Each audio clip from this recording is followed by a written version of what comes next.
And today, Senate Republicans are ramping up pressure on Governor Gov Brown to lift economic restrictions on parts of the state that have not been impacted as much by the COVID-19, including rural Oregon. Today, we're joined by Senate Republican leader Senator Herman Baertschiger. So thank you so much for joining me on this midday. So what have your conversations been like with Governor Brown? Well, we've had a lot of conversations almost every single morning. We start out the morning talking. You know, there's a lot of parts of rural Oregon that has not really been hit real hard with this virus. And so we got to start looking at what's the roadmap? You know, how do we get the state, back to conducting business? We certainly, you know, we're trying to look for a balance, because on one hand, you have people that are very concerned over this virus, and they rightly should be. I mean, if you have a compromising immune system, this could be very deadly. And so, you know, we're looking at that. And then, but on the other side is people cannot just stay home and be unproductive.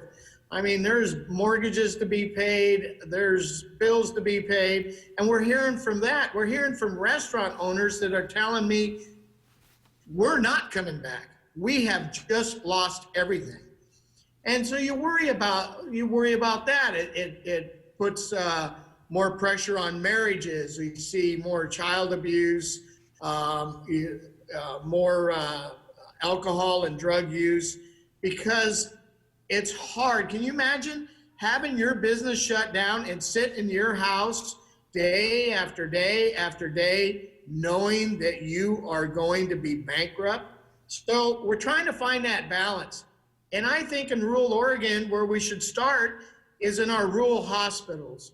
I think we ought to take mitigation to a new level so that these hospitals can start conducting business, elective surgeries and stuff that they used to do.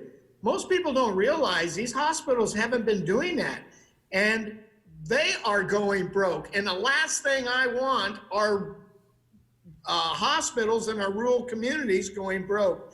So I think that's the first place we should start. Then we ought to look at other industries and say, how can we mitigate the spread of this virus and let them start conducting business again? So those are some of the discussions we're having with the governor.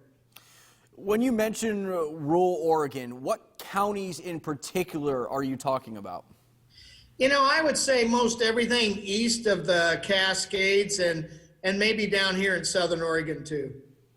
And you mentioned a new normal. So what, in your terms, in your words, what does a new normal look like? Well, this virus is going to be with us for a while. Two things have to happen. You either develop a herd immunity or a vaccine. And both of those is going to take some time. Vaccines aren't always as easy as people think they are. I mean, we still don't have a vaccine for HIV. So we don't know what that horizon, how far that is out there.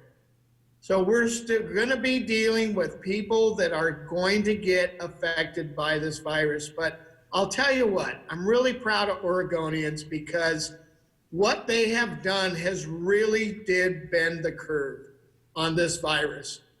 And I think, washing your hands, keeping your distance, if you're sick, you stay home. All of those things all add up. And I think that's just how we're going to start living going forward. Does that mean we're going to walk around with masks? Probably not. But I think just, being aware of how this disease is spread and doing things to mitigate that, I think will go a long ways. Is it going to be over soon? No, it is not. But can we lessen the impact on us and our businesses? Yes, I believe we can do that. When you talk about this new normal, and that means to reopen our Oregon and our state, that means increased testing. How do you go about getting more testing, and what is your message to Governor Brown on that? So at first it was PPEs, and we seem to have acquired quite a few PPEs, so we're probably good there. And the testing is coming. We're already doing about 8 8,000 a week. I think that's the number. And the governor would like to see that double.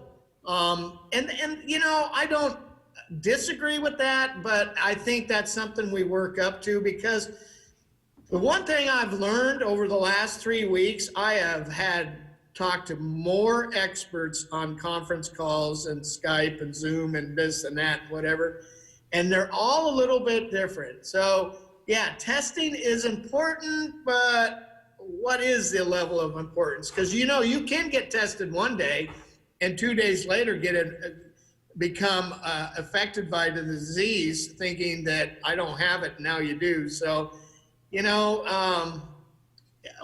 when you look at the original modeling for Oregon when this first started and where we are today, let me tell you something.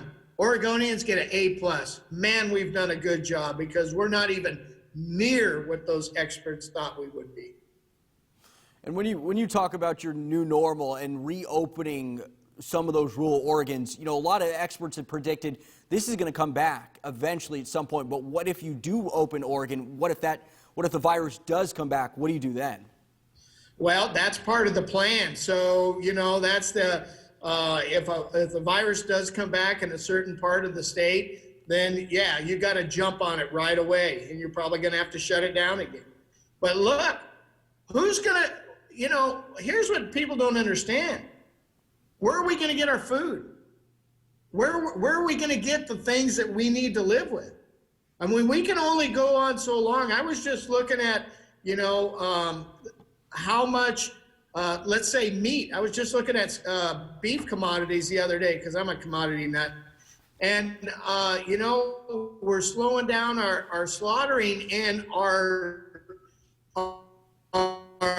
cold storage is dwindling down. So, you know, we gotta get people back to work, because this is going to start catching up with it. So we got, you know, the virus. Yeah, that's a big deal. But we got all these other effects by shutting the economy down. What are we going to stay like this for years? It's impossible. We'll starve to death.